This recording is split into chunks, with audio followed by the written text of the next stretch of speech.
The sound of Jamie's wailing pierced through my exhaustion like a blade. 3 hours of sleep wasn't enough, not after working double shifts at Rossi's. My bones ached as I dragged myself from the threadbare couch to the makeshift nursery, just a corner of my studio apartment sectioned off with a second-hand curtain.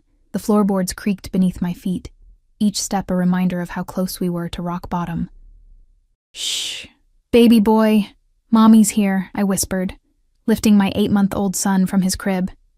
His face was flushed, tears streaming down his chubby cheeks. I pressed my lips to his forehead. Too warm, my stomach knotted.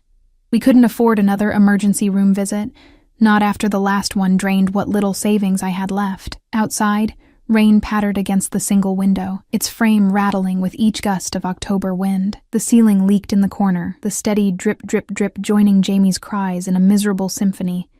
I bounced him gently, my eyes burning from exhaustion. "It's okay, it's okay," I repeated, the mantra as much for me as for him. Jamie had been sick for 3 days now.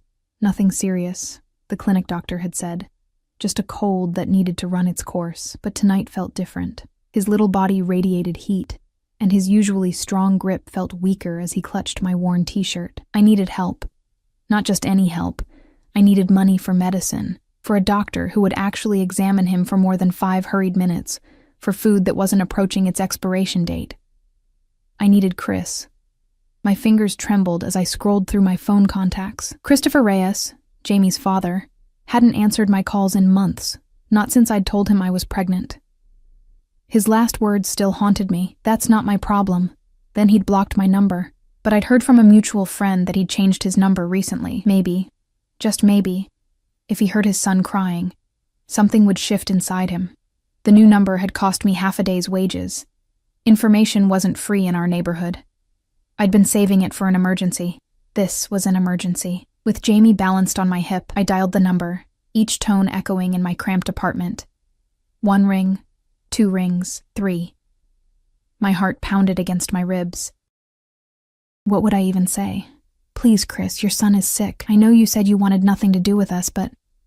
"Who is this?" The voice that answered wasn't Chris's. It was deeper, colder, with the faintest trace of an accent I couldn't place. Italian, maybe? Words caught in my throat. I'd dialed wrong. I had to have dialed wrong. "I'm sorry," I stammered. I was trying to reach Christopher Reyes. Silence stretched on the other end, heavy and charged. In the background, I could hear the clink of glasses, muffled conversations. There is no Christopher Reyes at this number. The man's voice was measured, each word precisely chosen. "Who are you?" Jamie's cries grew louder, his little body shuddering against mine. "Shh, it's okay, baby," I whispered, forgetting for a moment that the call was still connected. "Is that a child?" the stranger asked, his tone shifting slightly. Something in his voice made me pause. Not concern exactly, but interest. Sharp, sudden interest. "Yes, my son. He's sick. I'm sorry to have bothered you." I moved to end the call, my cheeks burning with embarrassment. "Wait." The command stopped my finger above the screen. "Your son is ill, and you're calling this Christopher in the middle of the night?" I swallowed hard. Why was I even talking to this stranger? "He's my son's father." I hoped he might help. The admission tasted bitter. Another silence, longer this time. When the man spoke again, his voice had dropped even lower. "This Christopher, he doesn't help with his child." "No," I whispered, surprising myself with my honesty. "He wanted nothing to do with us." I heard what sounded like a glass being set down, then a door closing. The background noise faded. "What's your name?" he asked. "Eliza," I answered automatically, then mentally kicked myself. Why was I giving my name to a complete stranger? "Eliza," he repeated, as if testing how it felt on his tongue. "And your son? What's wrong with him?" "He has a fever. I think it's just a cold, but..." My voice cracked. "I'm worried." "Where do you live, Eliza?" The question sent a chill down my spine. "I should go," I said quickly. This was a mistake. "You called this number for help," he said, his tone brooking no argument. "Let me help you. You don't even know me. I know enough." There was a rustle on the other end, the sound of a chair scraping. "You're a mother with a sick child and no support. That tells me everything important." Jamie's crying had softened to whimpers, his exhaustion finally winning over discomfort. I sank onto the edge of my bed, my legs suddenly too weak to hold us both. "Why would you help me?" I asked, suspicion cutting through my desperation. He chuckled, the sound both warm and dangerous. "Let's say I have a particular dislike for men who abandon their responsibilities." Before I could respond, he continued, "You have 30 minutes to decide if you want my help.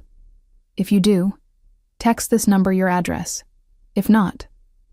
I could almost hear him shrug. "Best of luck finding this Christopher." The call ended, leaving me staring at my phone screen in disbelief. Who was this man? And why would he offer to help a stranger in the middle of the night? I laid Jamie back in his crib, his fever having granted him temporary relief through sleep. I pressed a cool washcloth to his forehead and watched his little chest rise and fall. What choice did I have? The medicine cabinet contained nothing but half a bottle of children's Tylenol and a box of Band-Aids. My bank account held $43.78, not enough for an urgent care visit if his fever spiked again. 29 minutes later, I sent the text. Just my address. No message. No plea. Either this stranger would help, or he wouldn't. I had nothing left to lose. I didn't expect a response. I certainly didn't expect what happened 17 minutes after I sent the text. 3 sharp knocks at my door made me jump. It wasn't the hesitant knock of a neighbor or the pounding of my landlord demanding this month's late rent. It was authoritative. Certain. Hard in my throat, I peered through the peephole. The hallway's dim light revealed a tall figure in a dark coat. Behind him stood another man, broader, his stance wide and alert, eyes constantly scanning the corridor. A driver or bodyguard, maybe, the kind of security that didn't belong in my rundown apartment building. I hesitated, my hand on the deadbolt. This was madness. I didn't know this man. What had desperation driven me to? "Eliza." His voice carried clearly through the thin door. "Open the door." Something in his tone made it impossible to refuse. I slid back the chain and turned the lock. The man who stood before me wasn't what I'd expected. I'm not sure what I had expected. Someone older, perhaps. Rougher. Instead, he was probably in his early 30s, with sharp features that seemed carved from marble. His eyes were dark, almost black in the shadowy hallway, and they took in everything. My disheveled appearance, the cramped apartment behind me, the visible exhaustion etched into my face. He wore a suit that probably cost more than 6 months of my rent. The fabric so fine it seemed to absorb the light rather than reflect it. No jewelry except a single gold signet ring and a watch that gleamed dully on his wrist. "You're Eliza," he said. Not a question, but a confirmation. I nodded, suddenly aware of how I must look. Hair piled in a messy bun, wearing sweatpants and a stained t-shirt, dark circles beneath my eyes. "And your son?" His gaze moved past me, searching the apartment. "Sleeping," I said, finding my voice. His fever broke a little while ago. He nodded once, then gestured to the man behind him. The bodyguard, there was no other word for him, handed over a sleek leather bag. "May I come in?" Again, not really a question. I stepped back, allowing him into my tiny world. He seemed too large for the space, too powerful, like a panther in a birdcage. His presence immediately transformed my apartment, making it seem smaller, shabbier. "My name is Antonio Ricci," he said, setting the bag on my kitchen counter. "This is medical supplies, and this..." He reached into his coat and produced an envelope. "Should cover any additional expenses." I stared at the envelope, unable to move. "I can't accept money from you." His lips curved into something that wasn't quite a smile. "You can, and you will. For your son." As if on cue, Jamie stirred, his weak cry floating from behind the curtain. Without thinking, I moved toward him, but Antonio was already striding across the room, his movements fluid and purposeful. "Wait," I started, alarmed at the thought of this stranger approaching my child, but something in his demeanor stopped me. There was no threat in his posture, just determination. He drew back the curtain carefully and looked down at Jamie. For a moment, something crossed his face. An emotion so raw and fleeting I couldn't identify it, before his features smoothed back into impassivity. "He needs a doctor," Antonio said, turning back to me. "Not just medicine." "I know that," I replied, a flash of defensiveness breaking through my fear. "I was going to take him to the clinic tomorrow." Antonio's expression hardened. "Not a clinic. A proper doctor." He pulled out his phone, his fingers moving swiftly across the screen. "My personal physician will be here in 20 minutes. At this hour? That's not necessary?" he finished, his eyes meeting mine with an intensity that made my protest die in my throat. "I decide what's necessary, Eliza." He spoke my name differently than anyone ever had before, giving weight to each syllable like it was something precious and rare. It sent a strange shiver down my spine. "Why are you doing this?" I asked, the question barely audible. Antonio moved closer, close enough that I could smell his cologne. Something subtle and expensive, sandalwood and amber. "I told you. I dislike men who abandon their responsibilities." His eyes darkened further. "This Christopher. He works for me. Or he did." The world seemed to tilt beneath my feet. "What?" "Christopher Reyes. He handled some deliveries for one of my businesses. Skimmed money he thought I wouldn't notice. Disappeared 3 weeks ago." His gaze dropped to Jamie, then back to me. "He never mentioned he had a son." Ice flooded my veins. The Chris I knew worked as a bartender at an upscale club downtown. He'd never mentioned any other job, any boss named Antonio. But then, there were probably a lot of things Chris hadn't told me during our brief relationship. "I don't understand," I said, though a terrible understanding was beginning to dawn.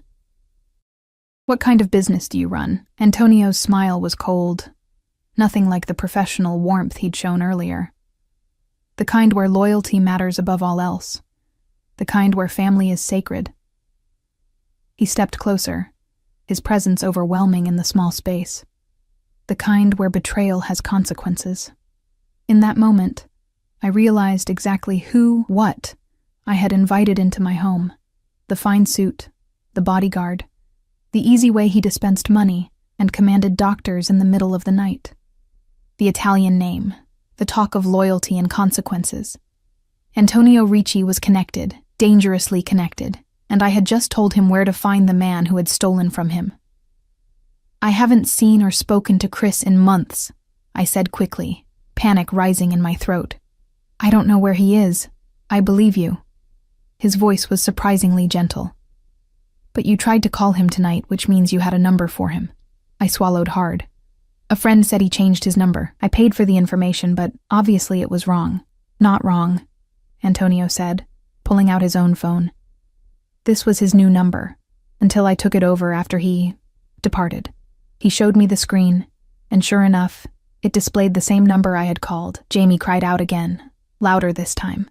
Without thinking, I pushed past Antonio and gathered my son in my arms. His skin felt cooler, but his cries were weaker than usual. "It's okay, baby," I murmured, rocking him gently. "Help is coming." When I turned around, Antonio was watching us with an expression I couldn't decipher, something between fascination and possessiveness, as though we were rare specimens he'd discovered and now considered his. "He has your coloring," he observed. "Your eyes. Everyone says that," I replied automatically, continuing to sway with Jamie. "But nothing of his father. That's fortunate." There was no mistaking the contempt in his voice when he mentioned Chris. A sharp knock at the door made me flinch. Antonio nodded to his bodyguard, who opened it to reveal an older man carrying a medical bag. "Dr. Marino," Antonio greeted him. "Thank you for coming so quickly." The doctor glanced at me briefly before focusing on Jamie. "Let me see the child," he said, his voice accented but kind. What followed was the most thorough medical examination Jamie had ever received. Dr. Marino checked everything: ears, throat, chest, reflexes, all while asking me detailed questions about his symptoms and medical history. Antonio stood nearby, watching the proceedings with the intensity of a hawk. "Ear infection," Dr. Marino finally pronounced. Quite severe. He'll need antibiotics immediately. He reached into his bag and produced a bottle. Twice daily for 10 days. The fever should reduce within 24 hours. If not, call me. He handed me a card with his direct number.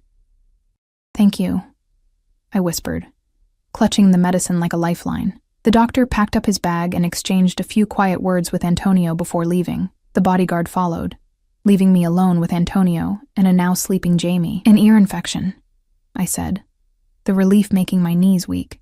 Just an ear infection, which could have become much worse without proper treatment, Antonio pointed out, his voice suddenly hard. You were going to take him to a clinic, where they would have made you wait for hours, prescribed generic antibiotics, and sent you home with a bill you couldn't pay. The accuracy of his assessment stung. I was doing the best I could. Something in my voice must have reached him, because his expression softened fractionally. I know. He gestured to the envelope still sitting on the counter. That will help until you find better employment. You have a job, I said, unable to keep the defensiveness from my voice. At Rossi's. Waitressing. At my startled look, he shrugged. Your uniform jacket is hanging by the door. The restaurant name is on it. It pays the bills, most of them anyway. I gently laid Jamie back in his crib, tucking his favorite blanket around him. It's not enough, Antonio stated flatly. Not for both of you.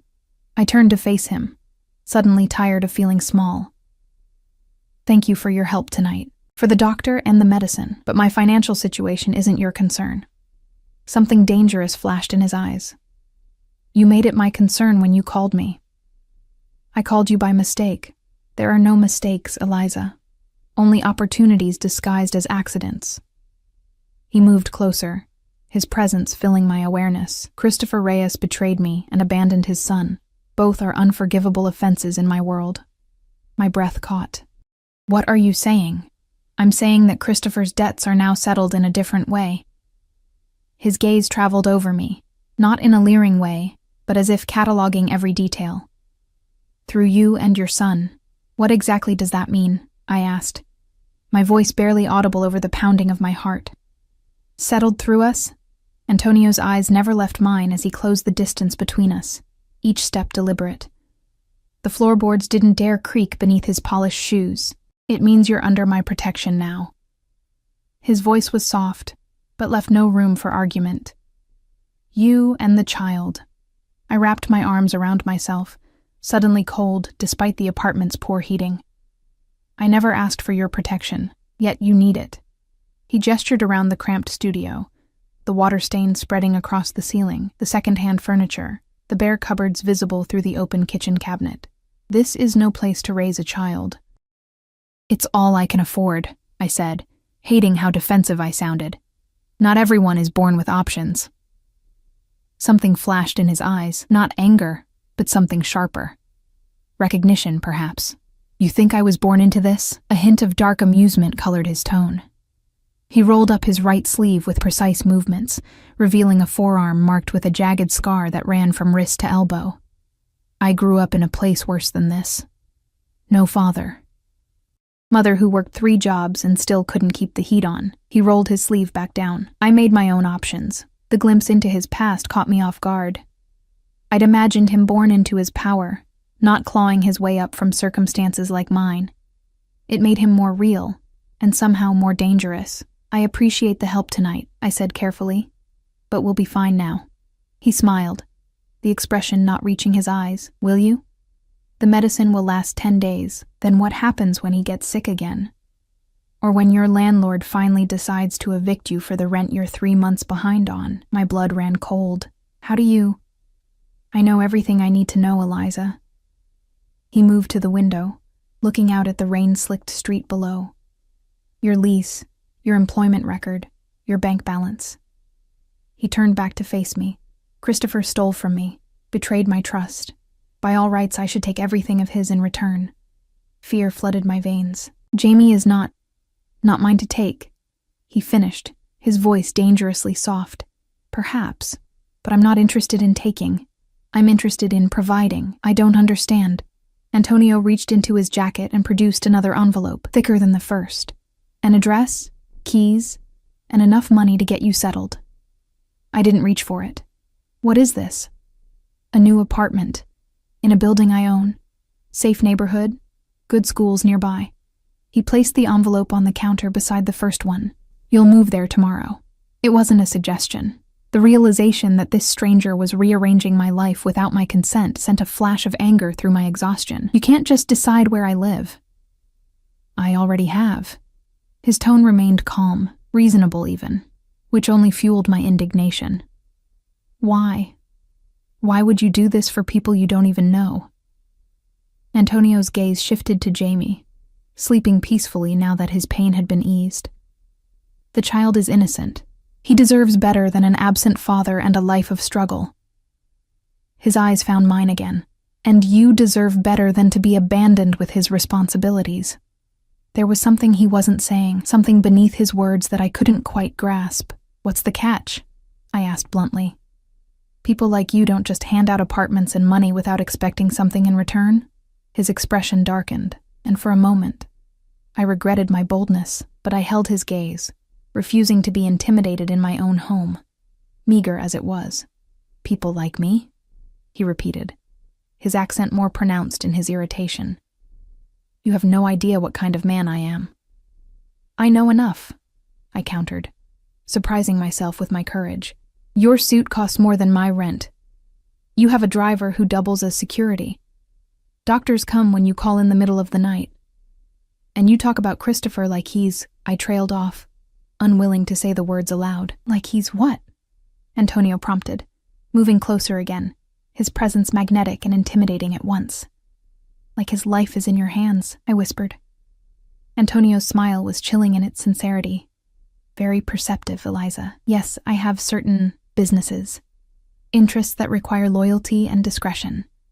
Christopher provided neither. He reached out, his fingers brushing a strand of hair from my face. I froze at the contact, too stunned to pull away, but that's not your concern. It is, if you're involving me and my son in whatever this is. I'm not involving you in anything except a better life. His hand dropped away. The apartment is yours, no strings attached. You'll continue your job at Rossi's if you wish, though I could find you something more suitable. Why would you do this? I asked again, unable to understand his motives. Antonio was silent for a long moment, his gaze traveling over the small apartment before returning to me. Let's just say I believe in paying debts, even those that aren't mine to pay. Before I could respond, Jamie stirred, whimpering softly. I moved to him automatically, checking his forehead. Cooler now, the medicine beginning to work. When was the last time you slept, Eliza? Antonio asked, watching as I soothed Jamie back to sleep. The question caught me off guard with its genuine concern. I don't know. Really slept? Probably before he got sick, he nodded, as if confirming something to himself. You need rest. I'll have someone come tomorrow at noon to help you pack and move. I haven't agreed to this, I protested, though with less conviction than before. The truth was, an apartment in a safe building, in a good school district. It was everything Jamie deserved. Everything I'd been unable to give him. You will, Antonio said simply. He moved toward the door, pausing with his hand on the knob. One more thing.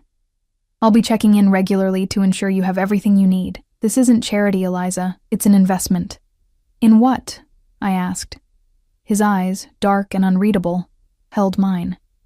In potential. With that cryptic answer, he left, the door closing behind him with a decisive click.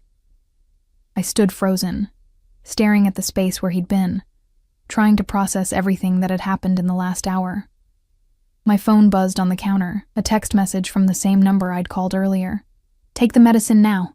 Doctor said it works faster if you don't wait until morning. I looked over at the antibiotics, then at Jamie. Without hesitation, I measured out the dose and gently roused him enough to take it. As I laid him back down, my phone buzzed again. And Eliza? Get some sleep. Tomorrow will be a new beginning. I didn't reply, but I found myself looking at the 2 envelopes on the counter. Curiosity finally won out, and I opened the first one. Cash. More cash than I'd seen in one place, neatly bundled. The second envelope contained keys, an address in Riverside Heights, one of the city's most exclusive neighborhoods, and more cash. This was madness. I didn't know this man. He was clearly dangerous, clearly involved in things I wanted no part of.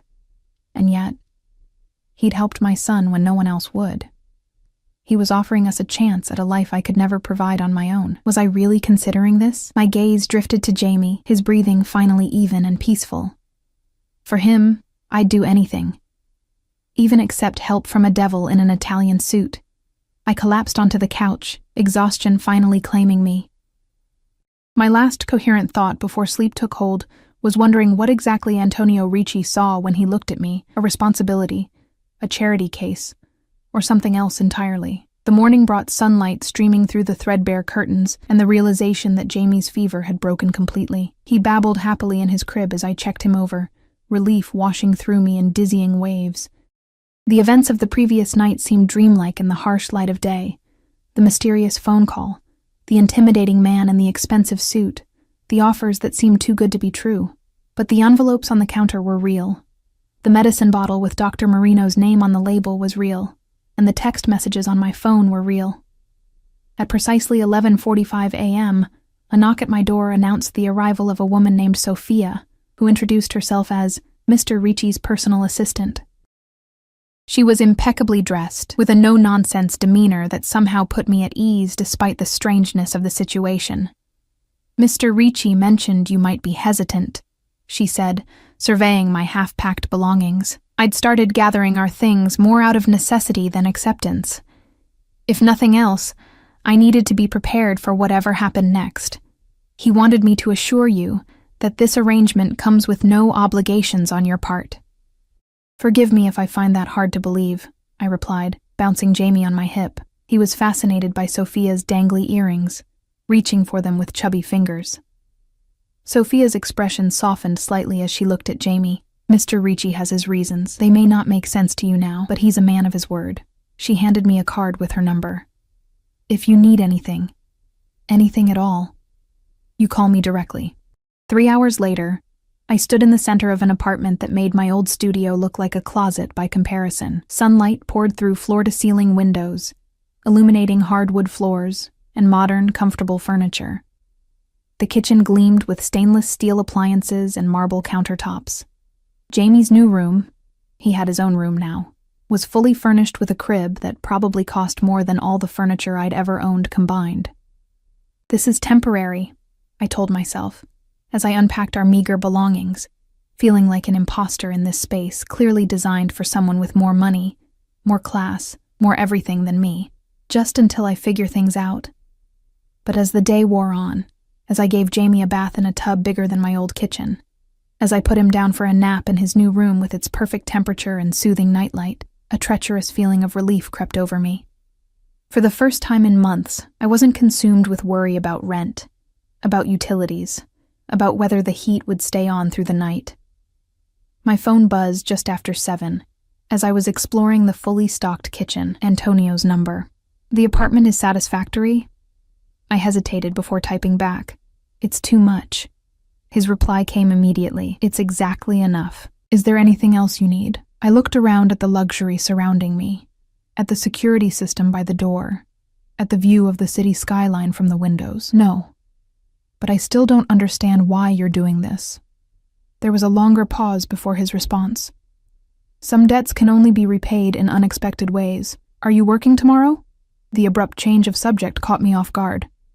"Yes, evening shift." "I'll have someone there at 5 to watch the child." Alarm shot through me. "That's not necessary. I have a babysitter." "Not anymore. My people are vetted, trained in first aid, and security conscious." I stared at the phone, indignation rising. "You can't just decide who watches my son." His next message was blunt. "I can when the alternative is leaving him with the 17-year-old daughter of your neighbor, who spends more time on her phone than watching your child." A chill ran down my spine. How did he know who my babysitter was? Had he been watching me before last night? The thought was unsettling. "I don't need a stranger watching my son," I typed back firmly. The response took nearly 5 minutes to arrive. "Elena is 52, raised 5 children of her own, and has worked for my family for 15 years. She's hardly a stranger to childcare. But if it makes you more comfortable, you can meet her tomorrow morning. She'll come at 10. It wasn't a request. I was beginning to understand that nothing Antonio said ever was. As if reading my thoughts, another text followed. This isn't negotiable, Eliza. Your son's safety is paramount. I put the phone down without responding, unsure whether to be grateful for his concern or terrified by his control. The line between protection and possession seemed dangerously thin. That night, as I lay in a bed more comfortable than any I'd ever slept in, listening to Jamie's soft breathing through the top-of-the-line baby monitor, I couldn't help but wonder what I'd gotten us into. I'd accepted help from a man who clearly operated outside the law, who commanded doctors and drivers and assistants with casual authority, who spoke of betrayal and consequences in the same breath as protection and provision. The next morning, Jamie woke me with his babbling, happier than I'd seen him in days. The antibiotics were working their magic, his ear infection retreating. As we settled into our morning routine in this unfamiliar luxury, I tried to ignore the gnawing anxiety about meeting this Elena person. At exactly 10 a.m., the doorbell chimed. When I opened the door, I found a woman with salt and pepper hair pulled into a neat bun, crow's feet around kind eyes that crinkled when she smiled. She wore simple dark pants and a cardigan, nothing like the intimidating presence I'd expected from someone in Antonio's employ. "You must be Eliza," she said, her Italian accent warm and melodic. "And this little one is Jamie?" She beamed at my son, who stared at her with wide-eyed curiosity from my hip. "Yes," I said cautiously. "You're Elena?" She nodded, producing a small stuffed elephant from her bag. "For the bambino," she explained, offering it to Jamie, who reached for it eagerly. Despite my reservations, there was something immediately trustworthy about Elena. She moved with the comfortable efficiency of someone who had indeed raised many children, and within minutes, she had Jamie giggling as she played peekaboo with him on the living room floor. "Mr. Ricci said you worked tonight?" she asked as she expertly built a tower of blocks for Jamie to knock over. "Yes," I confirmed, watching them interact. "I waitress at Rossi's. The evening shift ends at 11. Elena nodded. "I'll be here at 4:30. Don't worry about rushing home. Jamie and I will be fine, no matter how late." I hesitated, still uncomfortable with this arrangement that had been decided for me. "I appreciate the offer, but—" "It's not an offer, Kara," Elena interrupted gently. "Mr. Ricci is very clear about the child's care, and once you know me better, you'll see I'm much better than any teenager with a cell phone." The echo of Antonio's text from last night wasn't lost on me. These people were all extensions of his will, carrying out his commands with the same certainty he possessed. "How long have you worked for Mr. Ricci?" I asked, trying to gauge what kind of man would inspire such loyalty. Elena's smile turned knowing.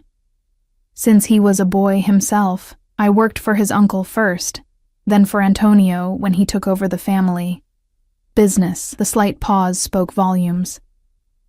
"And what exactly is that business?" I pressed, seizing the opportunity. "That's not for me to discuss," Elena replied smoothly. "But I can tell you that Mr. Ricci is a man of honor. His word is unbreakable." She looked up from Jamie with a seriousness that caught me off guard. "If he's promised you protection, you have it for life." A shiver ran down my spine at her words. For life. As if Antonio Ricci had claimed us permanently, written us into his ledger of responsibilities. "I never asked for protection," I said quietly. Elena's expression softened. "Sometimes the things we need most are not the things we ask for." She turned her attention back to Jamie, effectively ending the conversation. After she left, promising to return that afternoon, I found myself standing at the massive windows, looking out at a view of the city I could never have afforded on my own. My phone buzzed in my pocket. "Elena meets with your approval," Antonio's text read. I considered how to respond. The truth was, I did like Elena. She was clearly experienced with children, and Jamie had taken to her immediately, but admitting that felt like surrendering another piece of my independence. "She seems qualified," I typed finally. A neutral enough response. "High praise," came his immediate reply, and I could almost hear the dry amusement in his tone. "I'll be checking in this evening, after your shift." My pulse quickened. "That's not necessary." Nonetheless. One word, brooking no argument. I put the phone away without responding, unsure what to make of his continued interest.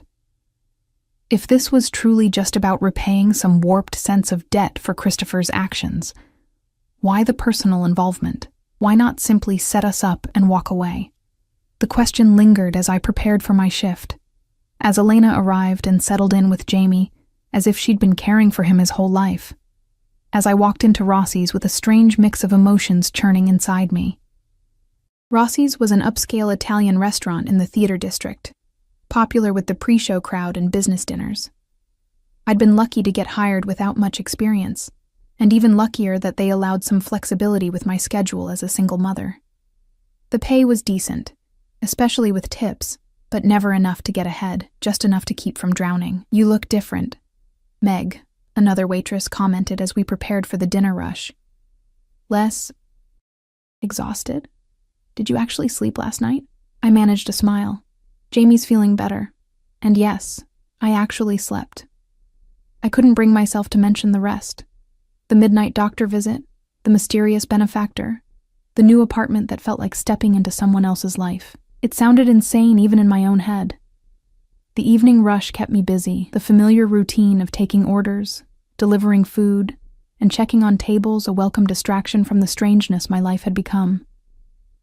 Around 8, the maitre d' approached me with an unusual request. "Table 7 has asked for you specifically," he said, nodding toward a corner booth partially hidden by a decorative wine rack. "That's not my section," I replied, confused. I didn't have regular customers who requested me. "It is now," he said with a shrug. "VIP guest." With a sense of foreboding, I made my way to table 7. I knew who I'd find there before I even rounded the wine rack. Antonio Ricci sat alone, his dark suit impeccable, his posture relaxed yet commanding. He wasn't looking at a menu. He was watching the restaurant, observing everything with those penetrating eyes. When he saw me, his lips curved into the barest smile. "Eliza," he said, my name like smoke on his tongue. "Mr. Ricci," I replied, falling back on professional courtesy to mask my surprise. "I wasn't expecting to see you here." "Antonio," he corrected, gesturing to the chair across from him. "Sit for a moment." I glanced around nervously. "I'm working." "Your manager won't mind." His certainty made me wonder just how much influence he had, and where. Just for a minute. Against my better judgment, I slid into the seat opposite him. Up close, in the warm lighting of the restaurant, I could better appreciate the sharp lines of his face, the intensity in his dark eyes. "How are you settling in?" he asked, studying me with unnerving focus. "Fine," I said cautiously. "The apartment is very nice, thank you." He nodded, as if my gratitude was expected but unnecessary. "And Jamie? The medicine is working?" The genuine concern in his voice caught me off guard. "Yes. He's much better today. Elena is with him now. Good." He sipped from a glass of red wine. "Elena raised me after my mother died. There's no one I trust more with children." This casual revelation about his past surprised me. "I'm sorry about your mother." Something flashed in his eyes, an old pain, quickly contained. "It was a long time ago." He set down his glass. "You look uncomfortable, Eliza. Why?" His directness was disarming, because I don't understand what's happening. Why you're helping us. Why you're here now. Antonio leaned forward slightly, his gaze never leaving mine. "I told you. Christopher's debts needed to be paid, and you've paid them. More than paid them. So why are you still involved?" I pressed, needing to understand. He was quiet for a moment, considering me with an expression I couldn't read. Finally, he said, "When I heard your son crying over the phone that night, I was in a meeting with men who have forgotten what matters in this world. Men who would sacrifice anything, anyone, for power and profit." His voice hardened. "I was becoming one of them." I waited, sensing there was more. That cry reminded me of things I'd forgotten. Innocence. Vulnerability. His eyes darkened. Responsibility. "Jamie is not your responsibility," I said softly. "No," he agreed, "but once I involved myself, once I made the choice to help, you both became my concern." He leaned back, his expression shifting to something more controlled. "I protect what's mine, Eliza." A chill ran through me at his words. "We're not yours." The smile that curved his lips held no humor. "Everyone in my world belongs somewhere, to someone." Protection requires allegiance. I never agreed to that, I said, my voice stronger than I felt. You accepted my help, my apartment, my money. His tone wasn't accusatory, merely stating facts. In my world, that creates a bond.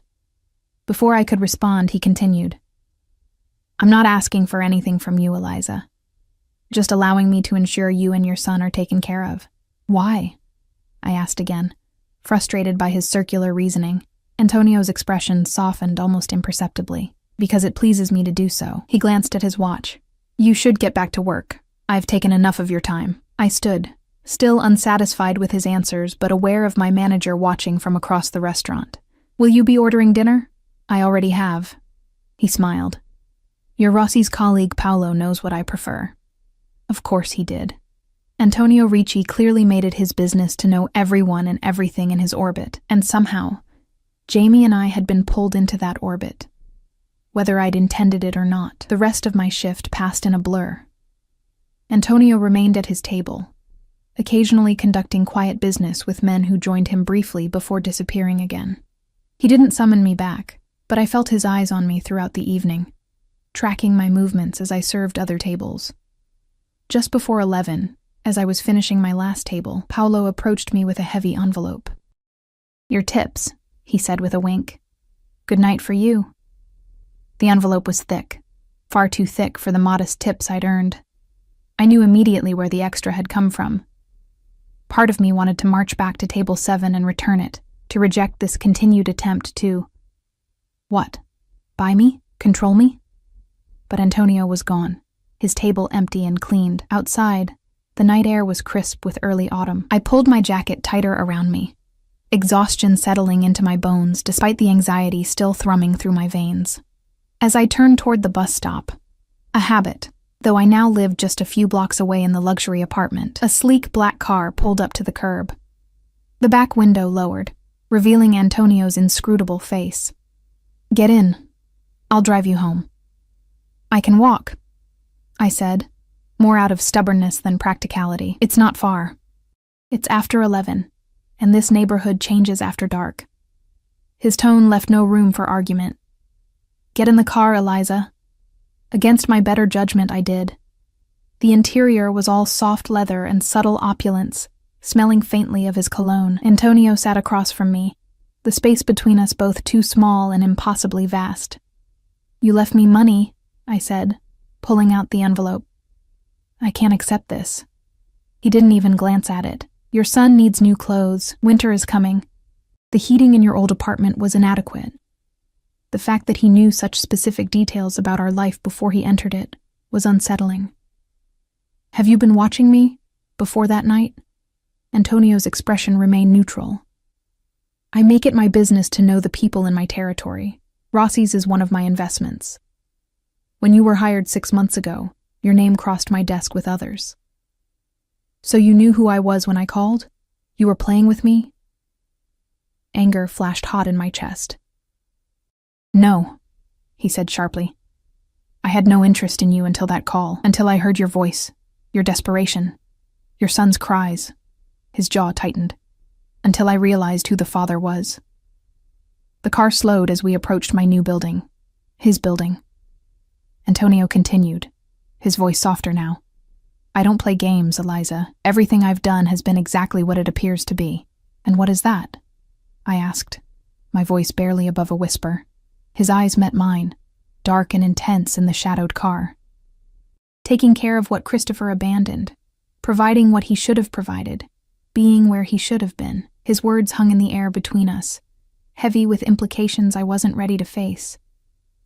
The car stopped outside the building, but neither of us moved. You can't replace him, I said finally.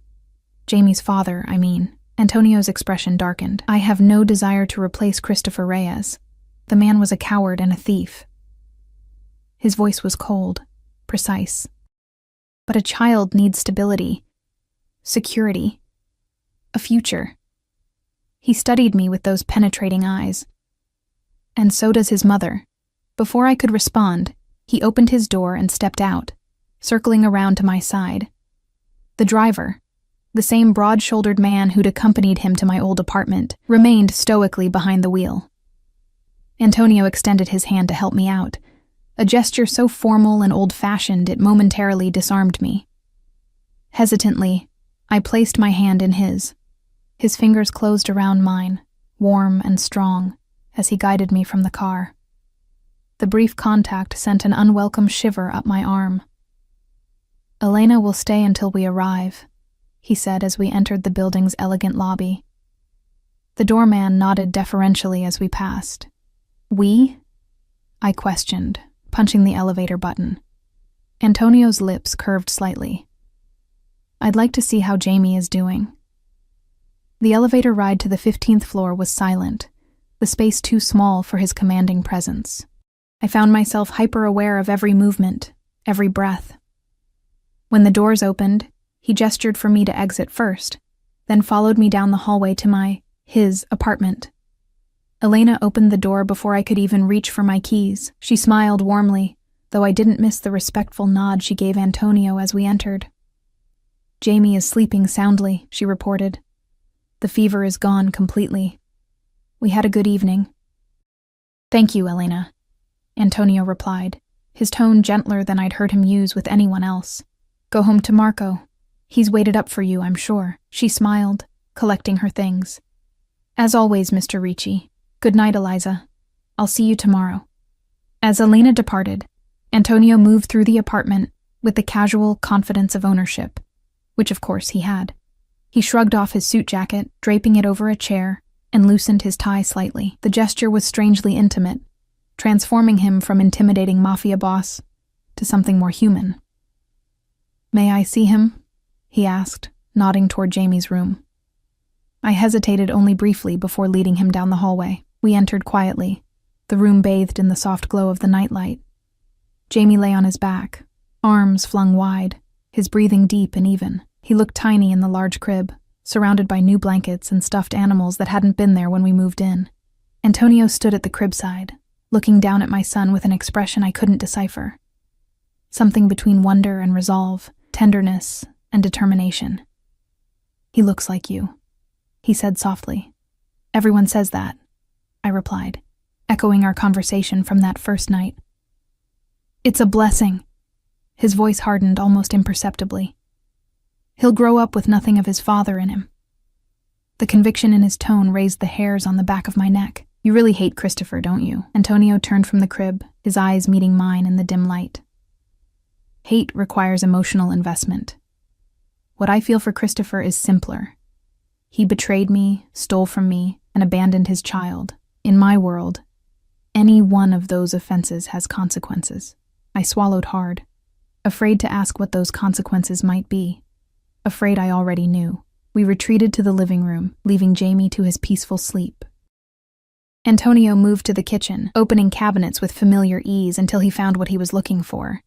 An expensive bottle of scotch I certainly hadn't purchased. "Drink?" he offered, pouring himself a glass. I shook my head. "I don't need alcohol to have this conversation." A hint of a smile touched his lips. "Which conversation is that?" "The one where you finally tell me what you really want from me." I gathered my courage, facing him directly. "No more vague talk about protection or debts or responsibility. Why are you really doing all this?" Antonio took his time answering, sipping his scotch as he considered me with those penetrating eyes. Finally, he set down his glass. "When I was a boy," he began, his voice taking on a quality I hadn't heard before. "My father left us. Not by choice. He was killed in a dispute with a rival family. My mother worked herself to death trying to provide for me. I was 10 when Elena took me in, brought me to my uncle's house. He moved to the window, looking out at the city lights. I promised myself that when I had power, I would never allow a child in my care to suffer as I had. He turned back to me, his expression unreadable. When I heard your son crying, when I realized who his father was and what had happened, it became personal. Christopher was mine, my employee, my responsibility. His child became my responsibility by extension. Jamie is my responsibility, I countered. Mine alone. And how well were you managing that responsibility? He asked, his tone not unkind but brutally direct. In an apartment with black mold in the bathroom, working double shifts and still unable to pay rent, unable to afford proper medical care when he fell ill, each word hit like a physical blow because they contained uncomfortable truths. I had been drowning, barely keeping Jamie's head above water. The guilt and shame of my failure burned in my chest. I was doing my best, I whispered. Antonio's expression softened. I know you were. He moved closer, closing the distance between us, but now you don't have to do it alone. Why should you care? I asked, my voice breaking slightly. Why us? There are thousands of single mothers struggling in this city, but only one whose child's father betrayed me. He reached out, his fingers brushing my cheek in a touch so unexpected I froze. Only one who called me that night, who trusted a stranger to help her son when no one else would. I should have stepped back. I should have maintained the distance between us. But something in his gaze held me there. Something beyond the power and danger he wore like a second skin. What happens now? I asked, my voice barely audible. His hand dropped away. Now you continue living your life, working at Rossi's if you wish, or somewhere else if you prefer, raising your son in safety and comfort. And I continue ensuring that safety. For how long? For as long as necessary. His expression turned serious. There's something you should know, Eliza. Christopher didn't just disappear. He's being hunted. Not just by me, but by others he crossed. People far less restrained than I am. Fear clutched at my heart. Are Jamie and I in danger? Not while you're under my protection. The certainty in his voice was both reassuring and terrifying. But yes, potentially. Christopher stole more than money. He took information, documents that could damage certain business arrangements. I haven't heard from him in months, I said quickly. He doesn't even know where we live. I believe you, Antonio replied. But others might not be so trusting, which is why you need to stay close to me, to accept my help without question. The realization hit me with dizzying clarity. This wasn't just about some warped sense of responsibility or atonement. This was about using us as bait, as leverage. You think he'll come back for us, I said, the words bitter on my tongue. You think you can use us to get to him. Something dangerous flashed in Antonio's eyes. If that were my intention, I would have left you in that squalid apartment as easy targets. I brought you here, to one of the most secure buildings in the city, with my own people watching over you. He stepped closer, his presence overwhelming. I'm not using you as bait, Eliza. I'm keeping you safe from those who might. I wanted to believe him. Despite everything, his obvious criminal connections, his controlling nature, the implied threat beneath his protection. I wanted to trust that his intentions toward Jamie and me were genuine. I need time, I said finally.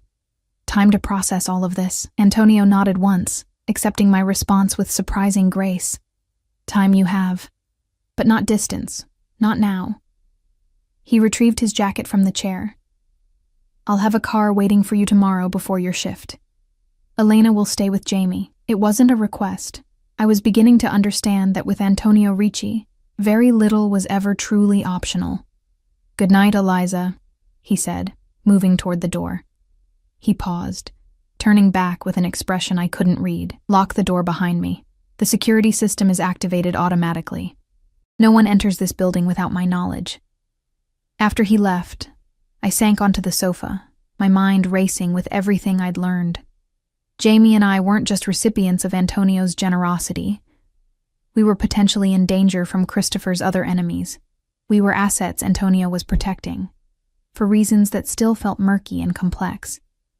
And yet, there had been something in his expression when he looked at Jamie, something genuine that couldn't be entirely strategic. The way he spoke about his own childhood, about responsibility and protection, it rang true, despite everything else. I checked on Jamie one more time before heading to bed, watching his peaceful sleep and wondering what kind of future I was creating for him by accepting Antonio's help. Was I trading one form of struggle for another, more dangerous kind? Or was this truly his chance, our chance, at security and stability? Sleep eluded me as I turned these questions over in my mind, along with the unsettling awareness of how Antonio's touch had affected me. It was easier to think of him as a dangerous criminal, a manipulative power player using us for his own ends. It was much harder to reconcile that image with the man who had stood over my son's crib with such tenderness, who spoke of his own lost childhood with raw honesty. The next few weeks established a routine that felt surreal in its contrast to my previous life. Each morning, I woke to luxury I was slowly becoming accustomed to. Elena arrived like clockwork to care for Jamie when I worked. A sleek, black car appeared before each shift and waited after to bring me home, though Antonio himself rarely accompanied it. He checked in regularly, sometimes in person, but more often through texts or calls. His questions were always the same. Did we need anything? Was Jamie well? Was I comfortable? He never pushed for more, never made explicit demands. And yet, I felt his presence in every aspect of our new life. Jamie flourished in the stable environment, growing stronger and more animated by the day. His ear infection cleared completely, and the regular nutritious meals Elena prepared helped him gain healthy weight. He smiled more, slept better, thrived in ways that both delighted me and reinforced the harsh reality that I hadn't been able to provide this for him on my own. One evening, returning from a shift at Rossi's, I found Antonio in the apartment, sitting on the floor of the living room, while Jamie demonstrated his newfound crawling skills. The sight was so unexpected, so domestic, that I froze in the doorway. Antonio looked up, and something in his expression, a brief, unguarded warmth, made my heart stutter. "He's determined," Antonio remarked, as Jamie pulled himself up on the coffee table, wobbling but triumphant. "Strong-willed. Like his mother," Elena commented from the kitchen doorway, giving me a knowing look that made heat rush to my cheeks. "Indeed," Antonio agreed, his dark eyes finding mine with an intensity that had become familiar, but no less unsettling. That night marked a shift, though I couldn't have articulated exactly what had changed. Antonio began appearing more frequently, for dinner, on my days off, always with some plausible reason that didn't quite explain the length of his stays. He brought gifts for Jamie, educational toys, books, clothes that were practical yet clearly expensive. He never arrived empty-handed for me either. Sometimes flowers, sometimes books he thought I might enjoy, once a delicate gold bracelet I initially refused, but later found myself wearing anyway. We were falling into a pattern that felt dangerously like family, and I wasn't sure how to feel about it. Antonio never pushed for more than I offered, never made explicit what he wanted from me beyond my acceptance of his protection. But I wasn't naive. I saw the way his eyes followed me when he thought I wasn't looking, felt the electric tension when our hands accidentally brushed, noticed how he positioned himself between me and any perceived threat when we ventured outside the apartment. One evening, after Jamie had been put to bed, Antonio lingered over a glass of wine at the kitchen island. I'd stopped questioning his presence weeks ago, had even begun to anticipate his visits with a flutter of something I refused to name. "You seem troubled," he observed, those perceptive eyes missing nothing. I hesitated, then decided on honesty. "I got a call today, from my old landlord." Antonio's expression sharpened. "What did he want?" "To tell me that someone came by asking questions about me and Jamie." I wrapped my arms around myself, suddenly cold despite the apartment's perfect temperature. A man he didn't recognize, claiming to be a relative, the glass in Antonio's hand stilled halfway to his lips. Description? Tall, blonde, with a scar on his chin. I met his gaze steadily. It wasn't Christopher, but the landlord thought he seemed dangerous. Antonio set down his glass with deliberate care. "Why didn't you call me immediately?" "Because I knew you'd react like this," I said simply. "And because I needed time to think." He moved around the island until he stood directly before me, close enough that I could smell his cologne, could feel the controlled tension radiating from him. "This isn't something to think about, Eliza. This is something to act on." His voice was low, urgent. "Did the landlord tell this man where you'd gone?" "He doesn't know where I am," I replied. "But he gave him my old phone number, the one I had before you gave me this new one." Antonio cursed under his breath, reaching for his own phone. He fired off several rapid texts before turning back to me. "This is exactly why I wanted you here, under protection. Christopher's associates are getting desperate. They think he may have left the documents with you." What documents? I asked, frustrated by the vague threat that had been hanging over us for weeks. You've never explained exactly what he took or why people are looking for it. Antonio's jaw tightened. Financial records, account numbers, client information. He seemed to be weighing how much to tell me. Evidence that could destroy certain arrangements between organizations. Illegal arrangements, I clarified, needing to hear him say it. Yes. He didn't flinch from the admission. Christopher was in charge of sensitive deliveries. Not just goods, but information. He had access to details he shouldn't have accessed. When he disappeared, so did those details. And you think he might have hidden them with me? I asked incredulously. The woman he abandoned pregnant and broke? Not intentionally, Antonio conceded, but he might have left something, anything, without your knowledge. A USB drive, a file hidden in something ordinary. I shook my head, mentally cataloging the few possessions Christopher had left behind. There's nothing. He took everything of his when he left. The only thing I have is... I stopped suddenly, a memory surfacing. What? Antonio pressed, alert to my hesitation. His watch, I said slowly. An expensive one. He left it on the nightstand the last time he stayed over. I kept it, thinking I might sell it if things got desperate enough. I'd nearly forgotten about it, buried in a drawer of my old apartment and packed away in the hasty move.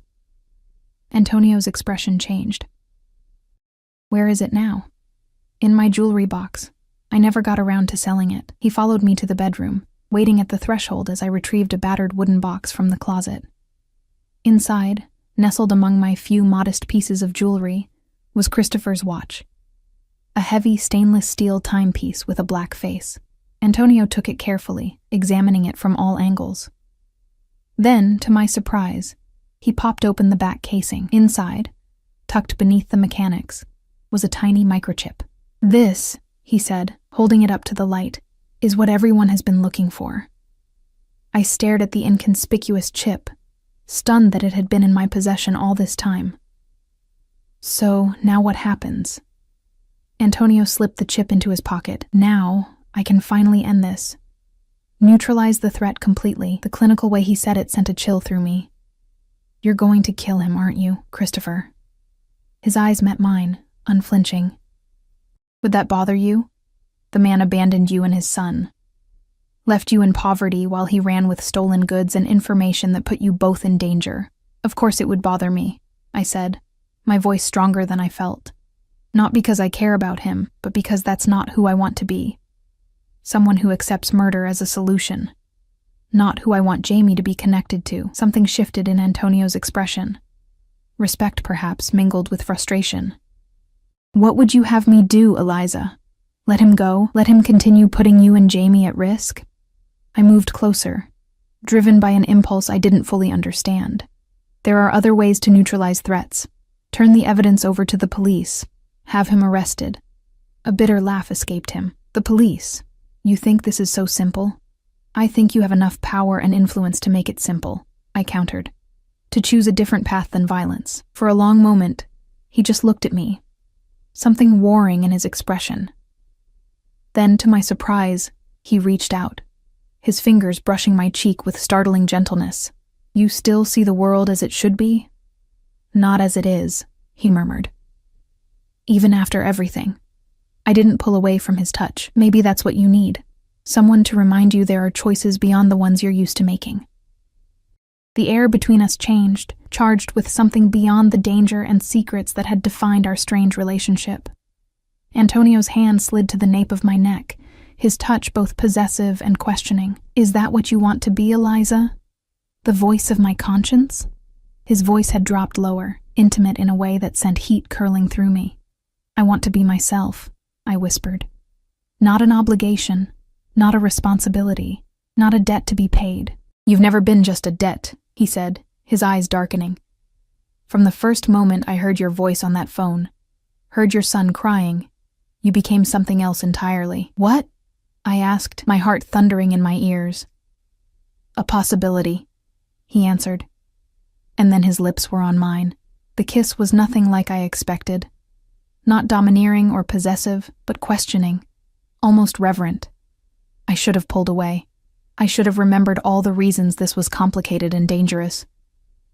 Instead, I found myself responding, my hands sliding up his chest to his shoulders, feeling the solid strength of him beneath expensive fabric. When we finally broke apart, both slightly breathless, the world seemed to have shifted on its axis.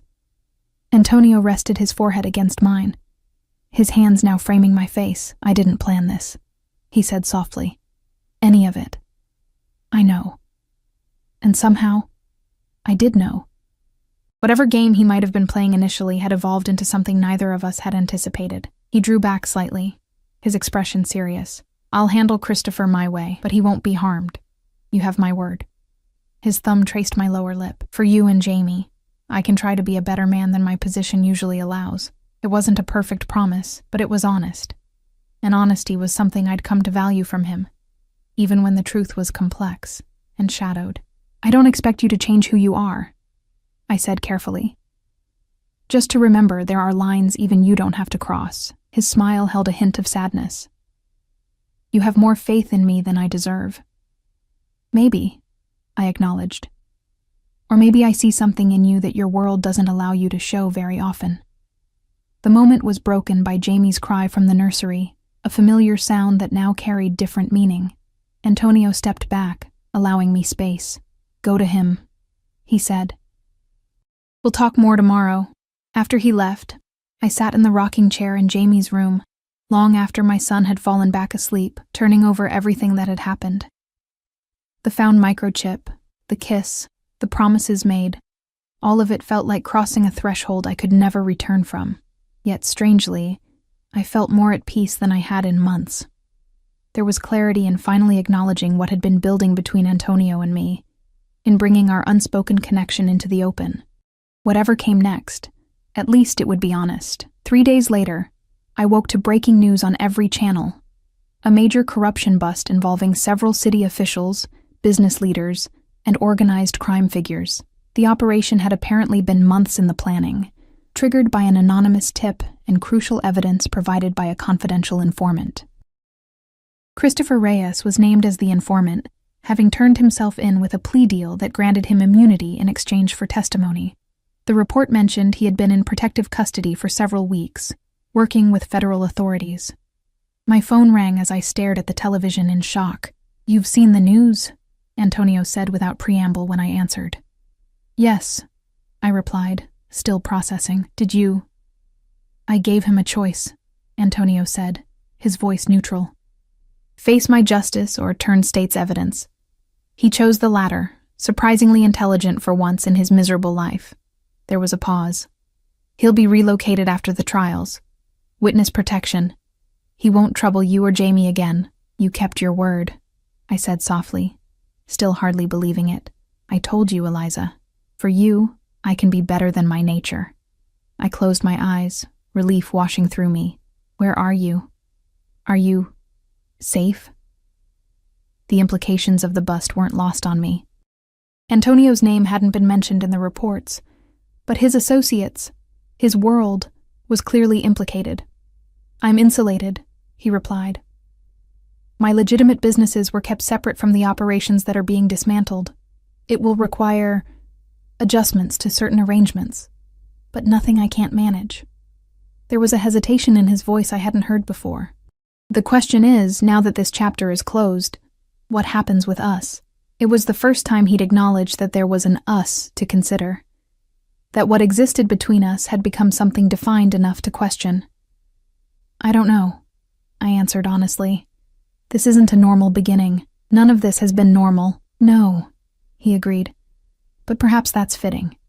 Neither of us is particularly conventional." I could hear the smile in his voice. "Will you come over tonight?" I asked. "After Jamie's asleep, we can talk about what happens next." "I'll be there," he promised. 6 months later, Jamie took his first steps across the living room of our new house. Not an apartment this time, but a proper home with a garden and a nursery painted with jungle animals. He toddled unsteadily from my outstretched arms toward Antonio, who knelt a few feet away, his usually stern face transformed by a genuine smile. "That's it, Campione," Antonio encouraged as Jamie reached him, tiny hands gripping his shoulders in triumph. "You're getting stronger every day."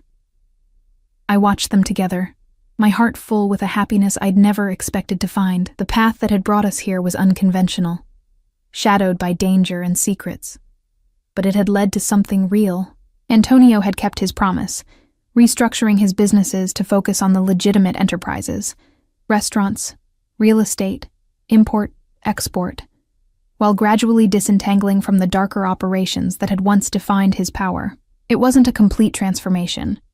He was still a man who commanded respect, and sometimes fear, who moved through the world with the confidence of someone accustomed to authority.